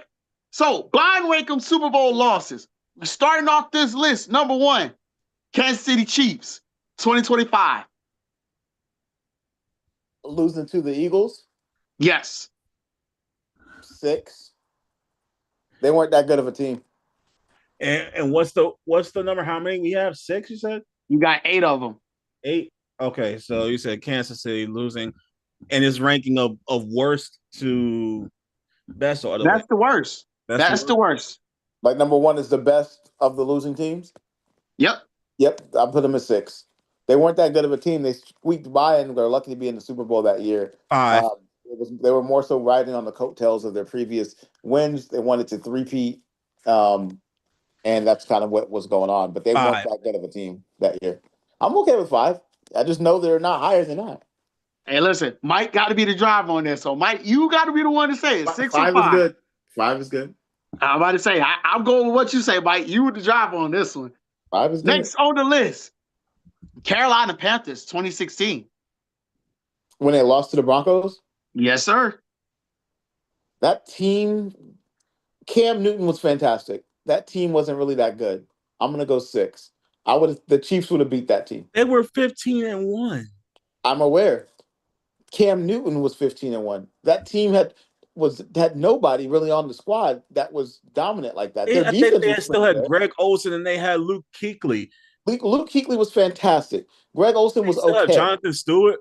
They had was okay. Decent squad considering when they were playing. I think Kansas City was in a bit of a drought because I think Kansas City's team would have beat them. I think Kansas City's team that we just had lost would have beat that team, is what I'll say. Because you named 3 people, okay, cool. The rest of the team was terrible. All right. So what number you said? 6. What number you said? He said 6. Put them at 6. All right. Next on the list. Okay, fine. Next on the list, San Francisco 49ers. The year that 2020. They lost a couple of times. 2020. Who did they lose to that year? 8. The Chiefs. Oh, that was a good team. Number 3. That was a good team. That was probably one of the better losers of the Super Bowl. They got outscored 20, I think it was 21-0, because they were up 20 to, I think, 10, and they lost 31-20. Yep. No, but that's why I said 8. Nah, I'm not giving them an 8, 0%. 8 means that they were a worse team than the Carolina Panthers that year. They weren't. 8 means that they're a worse team than the Chiefs team that lost. They weren't. 8 means that I'd have them as a 3. They were a damn good team. They just ran into a buzzsaw. All right. I got a lot there. Number 3. Next on the list, the Denver Broncos, 2015. When they lost to the Seahawks. What was the score on that game? 43-8. It was 2014, 43-8. God damn. That was when Peyton Manning went off. That was when the Broncos it was. The number one offense. They had the NFL leading offense. I wasn't a fan of that Seahawks team. Actually, I remember watching them and being like, I felt like they were overrated then. I'll put them at 8. You get destroyed 43-8 in the Super No, Bowl? we're talking about the Broncos. The Broncos were the team that lost, not the Seahawks. No, we said the Seahawks lost. No, the No, the Seahawks Broncos BPA'd lost. them. This is what, so Legion of Boom. We're talking Legion of Boom. Yes, Yes. Malcolm Smith won MVP that year. Okay, and they were playing Peyton Manning, and Peyton Manning and them lost 43-8. Yes. Yes. God damn, they smacked them boys. So the Broncos would be they had to be top 3 at least. I'll put them number 4. All right, I'll stick with 4 with them. So that means we got number 1, number 2 still available, number 8, number 7 still available, right? Yep. That's correct. All right. Next on the list, Cincinnati Bengals 2022. 2. That team was great. I'm tempted to put them at 1. That Rams team they ran into was fantastic, but they literally lost by the last second Aaron Donald matchup. And then Jamar Chase had actually burnt his defender, and it would have been a touchdown, and they would have won the game. I would have put them at 1 or 2. I think that team would have beat every team that we've mentioned so far. I'll put them as number 2. 2 is fine. Because that team was stout. They had no offensive line, but that team was stout. And the coaching was good that year, too. And they had Geno Atkins that year. Yeah, they had Eli Apple, too. Eli Apple. I'm not a fan of Eli Apple. Nobody was, apparently. I wasn't a fan of him in college. At Ohio State, I wasn't a fan of him. The Giants weren't a fan of him either. Eli Apple was not good. All right, next on the list, we got the 2019 Los Angeles Rams. Who lost That's the team that lost 13-3. Yep. I'm gonna put them at 7. 7. All right, next on the list. That was the one with Jared Goff that played, right? Yes. Yep. Yes. 7. That next on the list, the 2008 New England Patriots. 1. Lost to the Giants. 1. Yep. Number 1. That's the 16-0. That's the 17-0. Yeah, it is 17-0. Yep. Number 1. All right, bros. So well, it means your last place team is the 2026 New England Patriots. Who lost to 2026? The Seahawks. Yeah. Oh, the ones that just lost? Yes. Yep. Yeah. I'm putting number 8. That team's terrible. I'm only putting them there because that's the only one left. Otherwise, I would have put them at 6. I would have put them at 9. Those boys was terrible. They had the easiest schedule in the history of ever. I tried putting something together for you. I tried to get y'all again, man. I know. We won't follow for it. We hit your game now, young man. Look, man, I'll try it out here. I'll try. Y'all getting smart out here. I'm going to have to outsmart y'all next. Don't worry. We got a little bit of time. We're going to move right into it really quick. And honorary of some sorts to the Migos. Last night was a very wild night in the NBA. We had the version of the NBA Fight Night. Shout out to the Migos. Let's get ready to rumble. They was squabbling. Oh, man. We had 2 fights in the NBA that occurred last night. The first one, on a very small skirmish level, you had the Hawks and the Timberwolves. There was just a separate little altercation between Nas Reeves and Mo Gaye. Both were ejected after a push and a small little punch that was thrown during the game. The bigger one and the more aggressive one was the Pistons and the Hornets. Brouhaha, the brawl, fisticuffs. Huge fight broke off, and the Pistons 110-104 win over the Hornets. Tensions boiled over after multiple punches was thrown and 4 players were ejected. Diabate, Miles Bridges, Jalen Duren, and Isaiah Stewart. The Hornets coach, Charles Lee, was also ejected later on in the 4th quarter after arguing with the officials. Some speculated it was because of the what was going on throughout the game and those 4 ejections. Some thought it was due to how the calls were being made. With that being said, Of course, as always, the NBA looks into fighting matters very seriously. Just want to get you guys quick thoughts on what do you think will happen because of it, or the NBA impose harsh sentences on them, or do you think this is just going to be one slap of the wrist? Jordan, you have the driver's seat. All right, so yeah, as you heard in my little ad lib there, they were squabbling up there. So they were going at it. You saw Isaiah Stewart, Beef Stew, coming out of the camera view, going like, "Pew," about to hit one of them boys from Charlotte. I personally think that they didn't want to play anymore this week. They wanted to get to All-Star break early, so they said, "Nah, let me get suspended for these next 2 games and bounce." I'll take the pay cut. I just don't want to play anymore this week because it's been a stressful first part of the half for the NBA season. I mean, they players have been injured. All NBA teams are going to look garbage this year because of their rules. A lot of players have been under scrutiny regarding gambling and manipulating bets.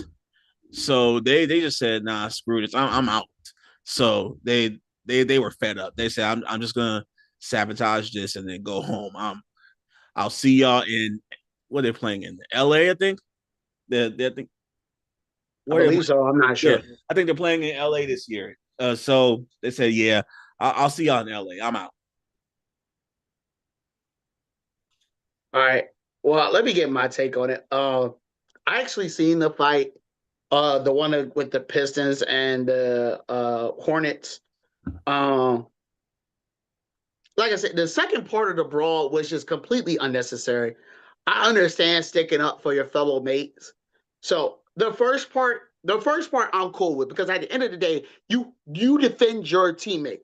But you had people clearing benches to throw punches. That's completely unacceptable. I fully understand. Former athlete, I fully understand sticking up for your players. Just as a random side note, I got a little story time for you. I used to play soccer in high school. And for those that know, I was actually pretty all right, but I was playing goalkeep, and out of nowhere, one of one of my soccer mates starts getting up in a frenzy, and I'm like, "Yo, what's going on?" And he's like, "Yo, the dude just called our coach a bitch." So I'm like, "Who he calling the?" So all of us decided to go. Our coach just put her hand up, and that was it. She saved his life that day.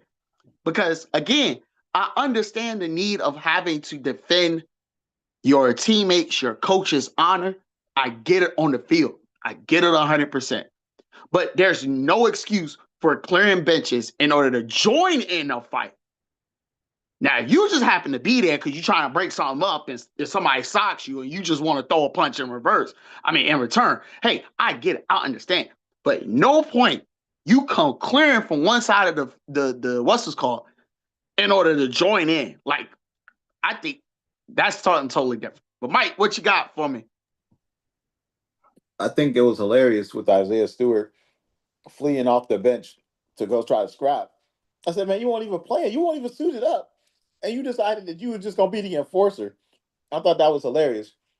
Also, NBA fights are typically funny to me. Because most of the time they be just backing up the whole time. And the crazy part, they got like 19 feet arm length. Maybe still backing up. Like they don't want to fight. Um, I think the Hawks fight, I didn't really care nothing about that. The Hornets fight, when you mush somebody in the face like that, you deserve to get your stuff rocked. I'm sorry. Like that's a grown man. You just mushed him in the face like he was a little child. You deserve to get attacked, in my humble opinion. It was also funny that he kept swinging and missing so bad, though. My man was like clearly missing. Like I kept thinking his arms was going to extend, like he was going to be Stretch Armstrong and actually contact. But nope, them joints were short. He got T-Rex arms all of a sudden. And I said, wait, how your arms shrink on you? I thought you was the NBA player. So that was my take. I think everybody should be suspended. Just suspend the whole team. I've been told y'all to get rid of the Hornets, so I'm okay with just suspending the whole team and just move on to the next season. I don't think you're gonna get the suspension on the whole teams. Suspend the Well, coaches, suspend the team, suspend the cheerleaders, suspend everybody but that broadcaster that Jordan was talking about. Everybody else The gets coach suspended. went crazy that game too. He got ejected, I think, too, or was Yep. it one of the other games? Because it it was a was the bad coach. call. Suspend the coach, suspend the cheerleaders, The suspend the cameraman, whole team TTG. They ready. suspend the person that put the goalposts up, suspend the janitor, suspend the mop guy, Not the suspend not the God, cheerleaders. dude. suspend the fan that sits in the front row. Just everybody got to go. What did You the just don't mob like guy Charlotte. do? You just don't like Charlotte. That's the thing. That's No, it's a beautiful crazy. thing. The mob guy didn't even do nothing. Listen, the mop guy gotta go, bruh. Whatever. He gotta go. Mike, Tired of him sweeping up their mess under the rug. He gotta go. Mike out here still deleting the Hornets. It's okay. It's just like the Clippers, because the Clippers got to go immediately. Immediately, they got to go. Before the Hornets go, get rid of the Clippers, because their team's trash. They've always been trash. They will never be relevant ever in an NBA history. Ever. It doesn't matter. Like, who's their starting five now? They all go into the death note? Bro, the death note's not enough. Death Note's not enough. Death Note is enough for Charlotte. The Death Note ain't enough for the Clippers. Clippers got to go. I don't know what's going on with them. But let's get on to something new and exciting. I got something new and exciting. I ain't talking about them bum Clippers. They ain't going. I don't even think they're gonna win. I don't even know who's gonna win an NBA. Who's gonna win a title first? The Clippers on the NBA or the Arizona Cardinals from the NFL. Matter of fact, I'll even reverse it. I'll make it one day. I've been talking still on Twitter, on TikTok about either the Clippers are gonna win. I don't know who's gonna win one first, the Clippers or the Cleveland Browns. And guess what? We'll never know. We'll never know. That's a tough one. That's a real tough one. Don't worry. But they got Myles Garrett. So they're gonna be all right because they got Myles Garrett. Now, don't worry, they got Deshaun Watson coming back from injury. They're gonna be all right. Oh, and they got the Pro Bowler, Shedeur Sanders. Gonna play. First off, don't put Deshaun Watson in the conversation of good quarterbacks right now. That man has been terrible for the past 3.5 years. He hasn't played for the past 3.5 years. Exactly. He's been trash. He got the Anthony Davis allergy right now. Except it's not wood, it's grass. It don't spread. It's crazy. I didn't know it was possible. One is allergic to wood, the other one allergic to grass. One of them also got an allergic reaction to lotion. I don't know if you knew that. That's why he always had to get massaged all the time. He had an allergic reaction to lotion. He needed to make sure that his body was good to go because he couldn't put lotion on. So between the allergy to lotion, the allergy to grass, Anthony Davis's allergy to wood, you know who they should do a commercial? Zyrtec. Zyrtec would be a great sponsor for these athletes. No. I'm muting your mic, bro. You got to get muted at some point. So we're not about to do this. So you got to have. So listen what we got right here, real quick. Before I move to this, you got to have Zyrtec advertising for Deshaun Watson. You're gonna have Trojan advertising for Zion Williamson. You got Anthony Davis is gonna be advertising for Home Depot. What else? You got? Oh man, you got Dak Prescott. Dak Prescott being a postman because he never delivers on Sunday. I mean, oh man. All right. And Josh Allen's going to be a spokesperson for Louis Vuitton because you know he's not clutch. But hey, bro, that was low, bro. That was low. We're gonna move on anyway.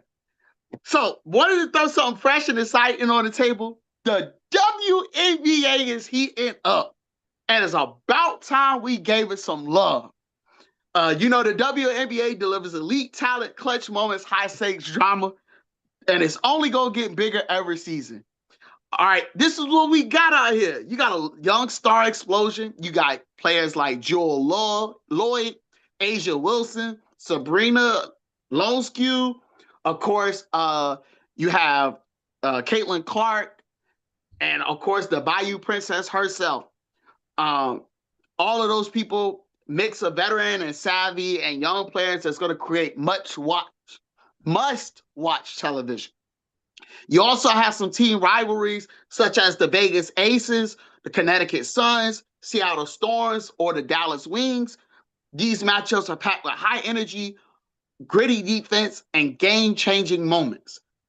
Last season, the Aces had the top ranked offensive efficiency. Sabrina Loneskew is redefining a point guard role with triple doubles and elite court vision. Also developing in this is the injury issue of Caitlin Clark. Will she have a full season? You know, she's been doing a lot of stuff. Most of it has been from the WNBA. Women, y'all got a problem to deal with. Also, if she does a full season, what is her full impact going to be? Can she bring her team to glory and win a title this year? Fellas, let me hear what you got to say. The WNBA is around the corner. Who you got as your dark horse? What do you think? Who's gonna start first? I'll go.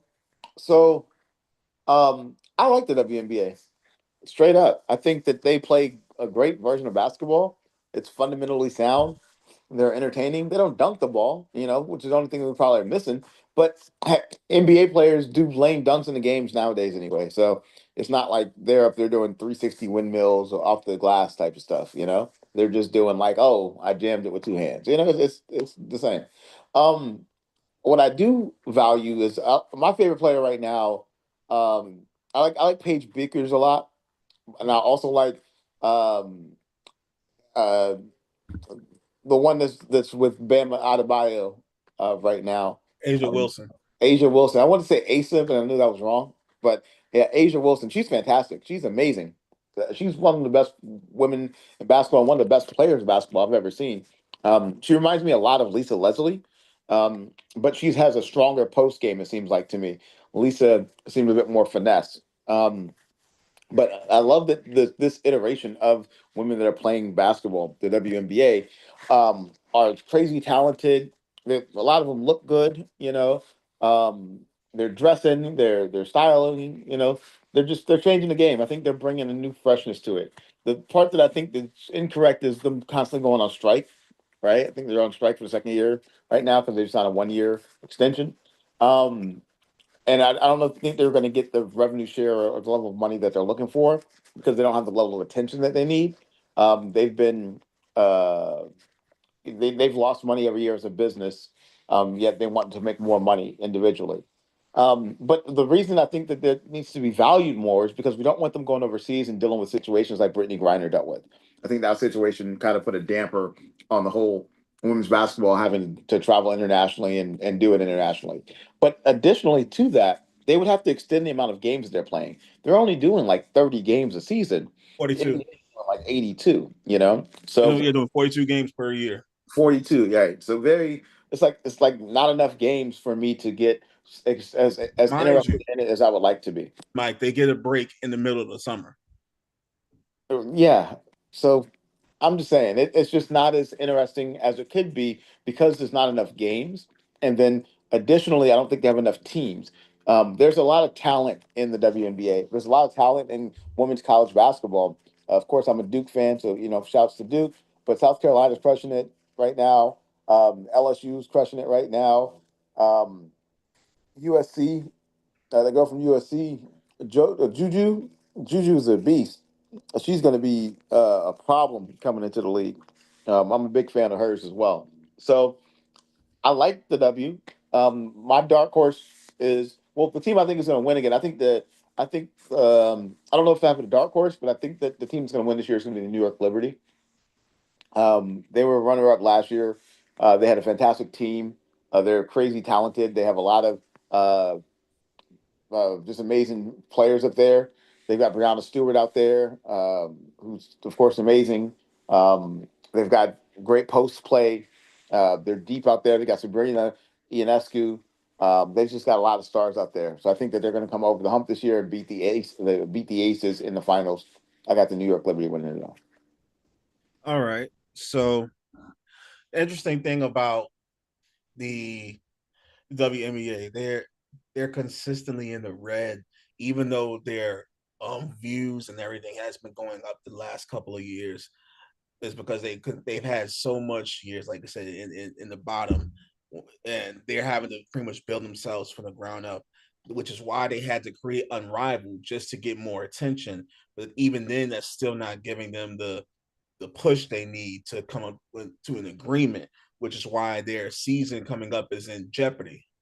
Um, I I looked at the season last year in depth, and one of the big things that they have to start embracing is Caitlin Clark, but also they have to stop overusing her. They don't use her the right way. I'm talking about the Fever. They try to treat her kind of like Steph Curry and Steve Nash combined on overdrive. She shoots a lot of erratic threes, even though she can shoot them, and sometimes she's very turnover prone and has a tendency to complain to the refs. But she has an unbelievable IQ for her first year there. So they did good. Like the Indiana Fever, with even though it was with Caitlin Clark, and despite them made it to, I believe, the Eastern Conference Finals in that year that she was there. It was their second year. They got a lot better. I think the Aces are going to run it back, and they're going to spend the block and run it back this year. They haven't had any fall off. They're the team to beat. The reason they lost last year was because of injuries, and the Liberty capitalized on it. And Liberty had injuries this past year, which is why they lost the Mercury. The Mercury are going to be up there. I would hope that the Dallas Wings make some noise because they have Beckers and Ogumuwale, who's my favorite WNBA player, in their backcourt. And Beckers is the real deal. Like take a look at her highlight page from UConn.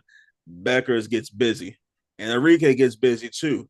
But the problem with Enrique is she's a volume scorer. No, actually, no, she's not a volume scorer. She's a volume shooter. She can score. She can get her own bucket, but she has a lot of nights where she's maybe 8 for 19 or 8 for 20, and it doesn't help the team develop any consistency. So they're going to have problems, but they're still a promising team in the future. I think Brittany Griner with the Atlanta Dream is going to be it was like last year was a really nice ad. I think her leadership is going to help them get better as the years come.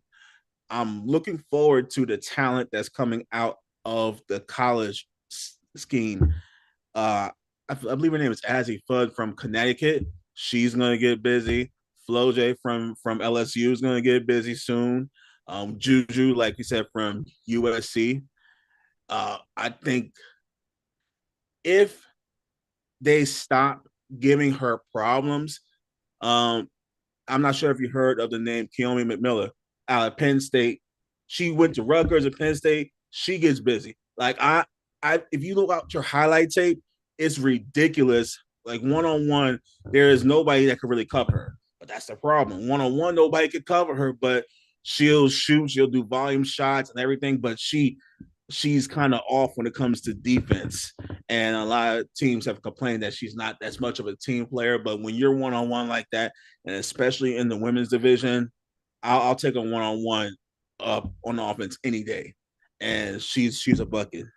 And you see a lot of WNBA players and college basketball women starting to dunk now. They're starting to get better with their highlight reels, and it's going to help the league in the future. I look forward to seeing more of their games, and I look forward to them putting in the work because they're going to do whatever it takes. They're at a point now where they're going to have to do whatever it takes to keep the league afloat. Otherwise, it was about to be 30 years since the WNBA has been in existence. I think this year is 96 or 97. When shout out to the Houston Comets for being the best team ever to do it in WNBA. This is a surefire way to celebrate 30 years having this problem. They got to do better. All right, here's my whole take on the WNBA. First things first. Like I said, Paige Beckers from Dallas Wings. Yeah, definitely. I've been keeping up with her. Of course, one of the two I've been looking at is, of course, this whole duel between Angel Reese and Caitlin Clark. I've been keyed in on this for quite some time, and part of it has been good. Like, let's be honest, Angel Reese has done fairly well, even like considering she's led in a lot, especially in the rebound category. Uh, like her points per game is top tier. Her assist is kind of where she needs it at. But she's providing a lot of doubles throughout the games to kind of like put her team in a good spot. But like I think the Sky is not a team we're looking at if we're talking about who's going to repeat. Basically, I'm looking at. Hold on, because I just lost my page. Of course, the Aces. They are the reigning champs. So if we were talking about a chance to run it back, I think the Aces had the opportunity to run it back. Asia Wilson has just been phenomenal overall. But like I said, I'm looking at New York Liberty as well. I think they have a chance to run it back. They've been pretty decent as well. Keep in mind, they were the 2024 champions. That's one of the things you got to understand. They were the 2024 champions. Also, you have a couple of players that are making waves. I forgot about Fee and the Lynx. I'm sorry, Nick. I forgot about Nafisa Collier and the Lynx. You can't count them out. Oh, I got them in there. I was just about to make mention because that was one of the players that I was going to make mention because you guys were mentioning them. I was going to say Collier from the Lynx. Of course, she put up a great season in 2025, 20 plus points, all around strong numbers. And I think she probably was the MVP for the year. Yeah, I was about to say. So she could probably, make a dark horse or if not win it for MVP. Like my whole thing is I want. Like, I think I'm becoming a Chicago Sky fan. I don't know because of Angel Reese, because I've kind of followed her like with that whole Angel Reese and Caitlin Clark thing was going on. I kind of carried that over to kind of see like how that progressed through, and that's something that I was hoping would attract more to it. But of course, Asia Wilson was like, yo, hold my beer. You forgot about who we are. And they went, are they back to back? I think they went back to back. Did they not? If I'm correct, they went back to back. The Aces you're talking about? Yeah, Aces went back to back. No, last year it was the Liberty and the Lynx. The Aces played the Mercury this year for the title. Yeah, and then the Aces won it. So again, like I said, WNBA is going to be good. My whole take on the being in the red, it's mainly they just need to get more viewership. They're starting new. Keep in mind they're adding other teams. They're expanding the 15 teams this year. They're adding I think it's 2 new teams. Hold on, let me make sure I got my notes right. Where's my notes at? It's like the Portland Fire. The Portland Fire, Golden State Valkyries are there already, and the Toronto Turbo, if I'm not mistaken. Toronto Tempo. I found my notes right here. So yeah, I mean, they're expanding, they're gonna grow. I feel like yes, they're making strides. The CBA will kind of help out with that, also, with current NBA players, helping in with that'll help them out as well. Like I said, the WNBA is going to definitely get there. They just need more viewership. And the crazy part is, when you look at viewership, it's like an even split. Male, female, it's a split between races. It's growing. That's all you can say. And I understand, like, they want to be top tier. They want to be where the men are. But revenue speaking, they're not pulling the same they're not pulling the same numbers. Like NBA, WNBA, these things are not the same. So I understand where they're coming from. And trust me, I understand. Like, y'all understand. We've talked about this stuff. When we talk about WNBA, like, they're potentially better than the NBA. Like, they don't need to be dunking to do a whole bunch of stuff. Just between the drama and the games and the tensions that boil over, them bullying Caitlin Clark all over again. Like, thinking about all of that stuff and culminating all of that, the WNBA definitely has high expectations for it this year, and especially on who will make it to the championship. Like I said, if one of these new teams just make the playoffs, that's going to be an interesting story right there. If one of the teams end up making the finals, that's going to be an interesting story. It's all going to be about the storylines and what they can come up with. Yep. With Like the Golden that State. being said, go ahead. Like with the Golden State Valkyries making the playoffs in their expansion year, that was huge for the WNBA. They're going to definitely capitalize off that. They have a lot of international players, and for such a short time, they developed great chemistry. I think with the new contract the NBA is getting under the CBA and the TV contracts, it's gonna the money's gonna trickle down to the WNBA since they're, I believe, I think it's what's called a subsidiary of the NBA. They get money based off of how the WNBA works. They get money based off how the NBA works. They'll be fine. They just have to pretty much get on with the NBA's program, and if they can, they will succeed. Yep. All right. With that being said, I got a final keep 3 cut 5 for y'all. It is going to be WNBA players of all time. So I am going to hang on 1 second. I'm getting my list right now. I got 8 names for y'all. Of course, you got to keep 3 and send 5 of them away. And this is going to be a good list too. So with that being said, we are going to get this thing started. All right. Number 1 on the list. Now, y'all got to chat. I promise y'all, if I mess these names up, please do not kill me in these comments. Number 1 on the list. Diana Taurasi. Keep. Automatically. Easy keep. Go. She's the leading scorer in WNBA history. Yeah, 10K keep. Played that what? Didn't she like 20 years, 18 years, 19? Like 20, yeah. 20 years, yeah, go. Yeah. Face of the NBA and one of the best college players that there ever was. All right. Keeping. Next on the list, Tamika Catchings. Cut. Tamika Catchings is a respectful cut. She was a pioneer of the game. She was fantastic, but I don't think her career is going to compete with the likes of Lisa Leslie. I don't think it's going to compete with the likes of Cooper. I don't think it's going to compete with the likes of Cheryl Swoops. I don't think it's going to compete with the likes of Reggie Miller's sister, Cheryl Miller. I think Cheryl Miller never played in the WNBA. That's okay. If you talk about women's basketball, she's of course, yeah. So they didn't have the W wasn't around back then like that. So, nope, that is correct.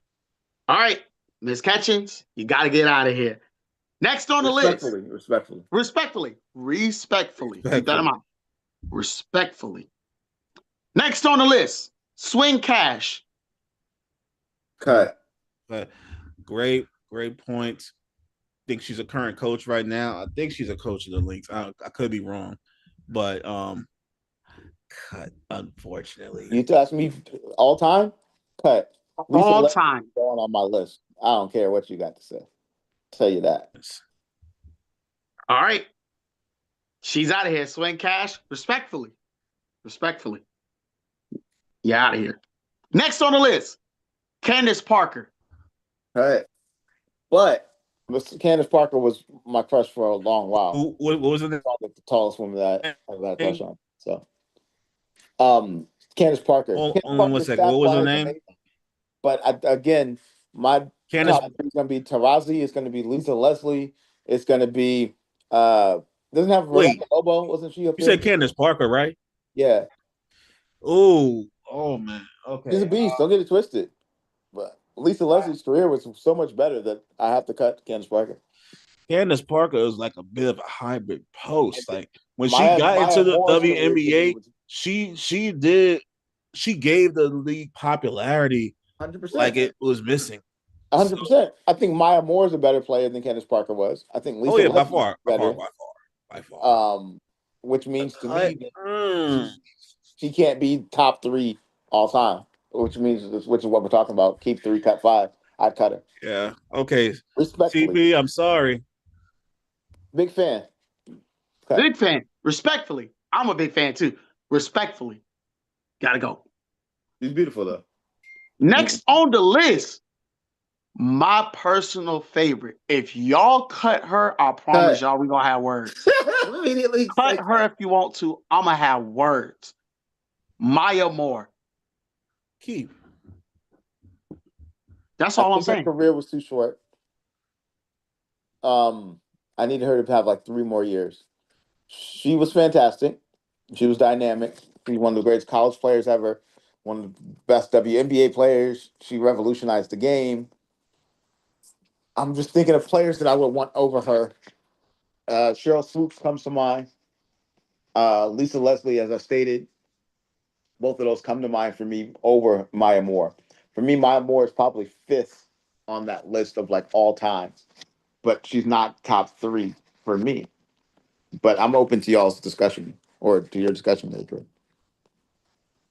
Maya Moore's definitely keep, no question about it. If she played more years, she would be considered probably the greatest woman player of all time. So You're right, but that's an if situation. Just like if Drake May had showed up, or if Alabama had a harder schedule, or if we can keep with the ifs. It's fine. If Josh Allen didn't throw 4 picks in a or 4 turnovers in a game, right, during the playoffs, then yeah, if matters, but not really, because the facts are she paid what I think 8 years, 7 years. I think about 8 years. Let me find out. She was like the Luke Kuechly of her sport. Dynamic, amazing, one of the greats of all time. Is she on the list of Slightly the top disrespectful though. 3 ever to keep and cut 5? Slightly disrespectful. How was that slightly disrespectful? Lee Kuechly was the first ballot Hall of Famer. I get They it, played the but same amount of years. Maya Moore won 4 championships, 2 Olympic gold medals, 2 basketball World Cups, and essentially was the cornerstone piece for the Lynx dynasty. We don't talk about the Lynx dynasty without Maya Moore. That's true. Listen, So I'm great. I'm great being that's outvoted why here, that but sounds like a I do slight think we're going to disrespect. be. Let's say it like this: I'm okay keeping her. I think those stats speak for themselves. I do think that her career was too short for to be on my like Mount Rushmore list type of thing. But that's not what we're doing. We're doing a keep 3, cut 5.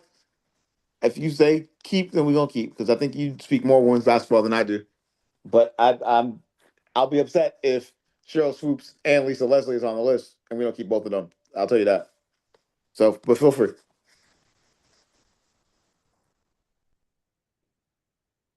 Oh, I think we're keeping her. Jordan didn't have no objections. We're going to go ahead and keep her. Next on the list, Sue Bird. Cut.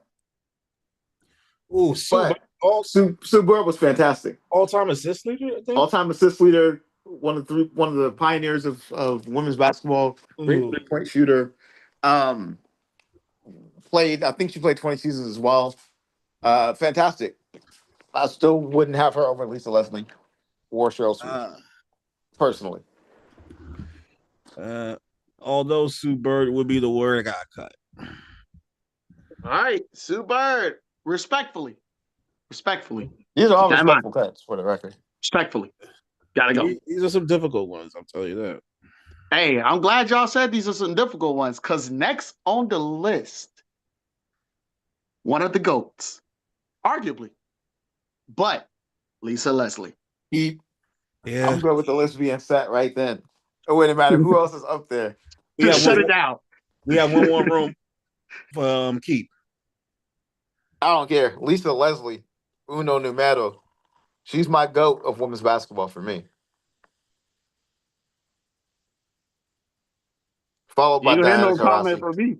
So, yeah, Lisa Leslie. I got to give all the love to Lisa Leslie. Hey, we shutting it down, Jordan?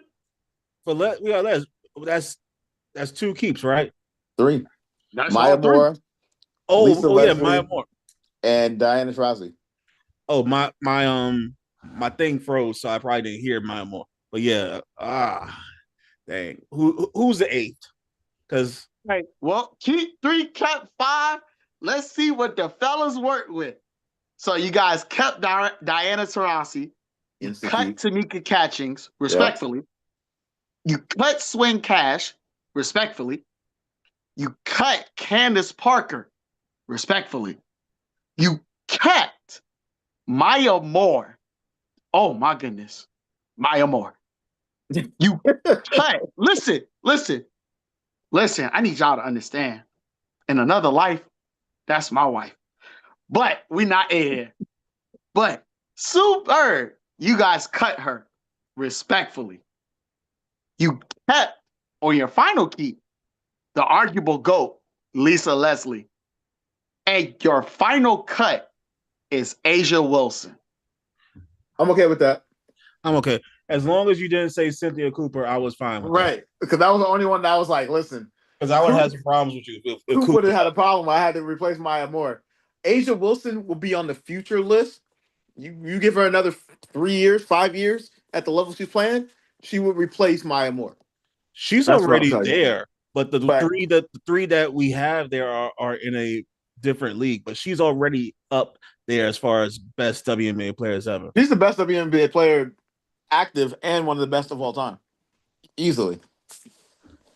I think she's 3 seasons away from being in my top 3. I don't know that she's going to beat Diana Taurasi. She'd have to put in quite a few more seasons, and I don't know if she's going to beat Lisa Leslie for me. But other than that, Asia Wilson is definitely in that conversation easily. She's up there. She needs another. In my opinion, she needs another championship. She needs another championship with the team. What, she have 3 now or 4? She has 2, if I'm correct. She's 2-2. 2 finals MVPs and 2 championships. Let me check. I thought she had 1 more than that.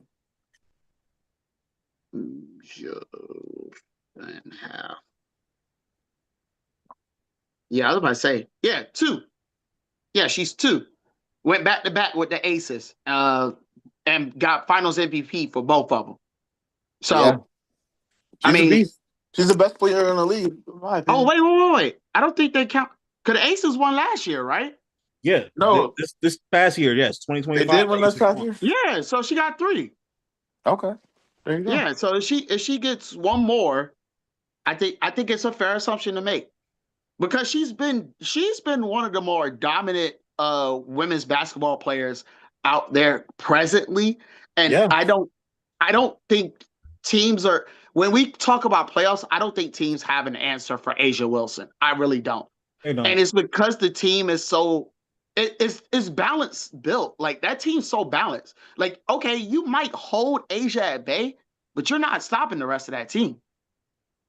So I think she has a good point to make, especially for the amount of finals that she has. It's definitely, she could overtake, but y'all just know I got a little something in my heart for Maya Moore. That's my baby. I know this much. Had you said Cynthia Cooper, I would have put her over Maya Moore. No disrespect to Maya Moore. Big fan. Cynthia Cooper, though? I made this list with the intention of getting close. I thought I almost got y'all. No, I think we could. Yeah, that's our whistle for today, but the game never really ends. Thank you for spending time with us, sharing opinions, passion, and a love for the sports that goes beyond the scoreboard. As always, if you like what you've heard, make sure you hit that like button, hit the subscribe button, hit that share button. Follow us, join in the conversation in the comment section below. Until next time, stay competitive, stay curious, and keep loving the game. This is Squad Sportcast. We'll see you on the next play.